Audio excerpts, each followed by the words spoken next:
नमस्कार दोस्तों, स्वागत है आपका स्टडी विद अभय में। आज से हम शुरू कर रहे हैं हिंदी व्याकरण का एक बहुत ही महत्वपूर्ण अध्याय समास। C TET, UP TET, super TET और डी ट्रिपल एस बी और लगभग हर टीचिंग एग्जाम में समास से प्रश्न पूछे जाते हैं। आज की वीडियो में हम जानेंगे समास क्या है, समास की आवश्यकता क्यों पड़ी, समास के मुख्य अंग कौन कौन से हैं, विग्रह क्या होता है और अंत में समास के प्रकारों का परिचय भी लेंगे। तो चलिए बिना समय बर्बाद किए शुरू करते हैं। सबसे पहले समझते हैं कि समास शब्द का अर्थ क्या होता है। समास शब्द संस्कृत के सम प्लस आस से मिलकर बना है, जिसका सामान्य अर्थ होता है एक साथ बैठना या संक्षेप करना। लेकिन व्याकरण में समास का अर्थ थोड़ा अलग है। व्याकरण में समास का अर्थ है दो या दो से अधिक शब्दों को मिलाकर एक नया और छोटा शब्द बनाना, यानी बड़ी बात को कम शब्दों में कहना। इसी प्रक्रिया को समास कहते हैं। अब हम बात करते हैं समास की परिभाषा के बारे में। ध्यान से सुनिए, दो या दो से अधिक पदों को मिलाकर उनके बीच की विभक्ति हटाकर एक नया शब्द बना दिया जाता है, उसी को समास कहते हैं। अब इसे आसान भाषा में समझते हैं। मान लीजिए राजा का पुत्र, यह तीन शब्द से मिलकर बना है। अगर हम का हटा दें तो नया शब्द बनेगा राजपुत्र। यही समास है। और एक और उदाहरण मैं आपको बताना चाहूंगा, जैसे कि गंगा का जल। तो अगर हम इसमें से का हटा दें तो इसमें गंगा जल बन जाएगा, यानी बड़े वाक्य को छोटा बना दिया गया।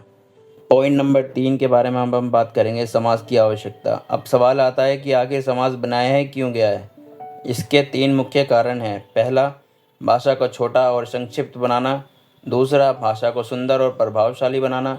तीसरा, बार बार एक ही शब्द लिखने और बोलने की आवश्यकता को कम करना। उदाहरण के लिए, अगर हम बार बार बोलें राजा का पुत्र तो समय भी ज़्यादा लगेगा, लेकिन राजपुत्र कहने से वही अर्थ बहुत कम शब्दों में व्यक्त हो जाता है, इसलिए समास का प्रयोग किया जाता है। पॉइंट नंबर 4, समास के मुख्य अंग। अब समझते हैं कि समास के मुख्य अंग कौन कौन से होते हैं। इसके चार मुख्य अंग है। पहला, पूर्व पद।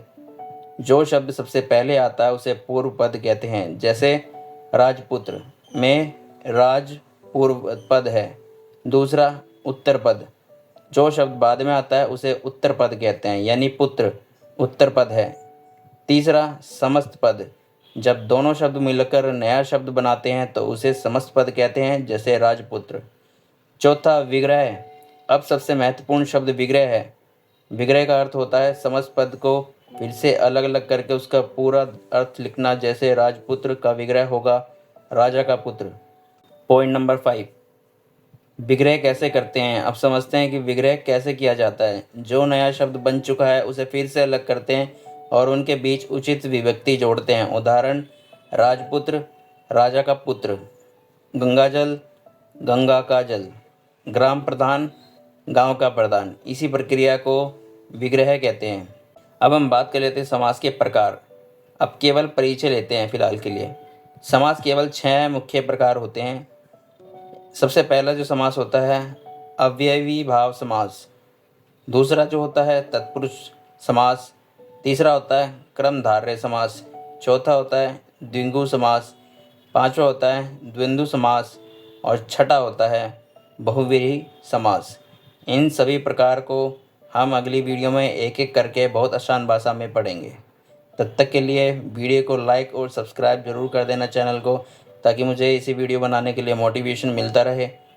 आपका बहुत बहुत सपोर्ट मुझे मिले ताकि मैं ऐसी वीडियो और लेकर आऊँ। कृपया करके चैनल को सब्सक्राइब करें, वीडियो को लाइक करें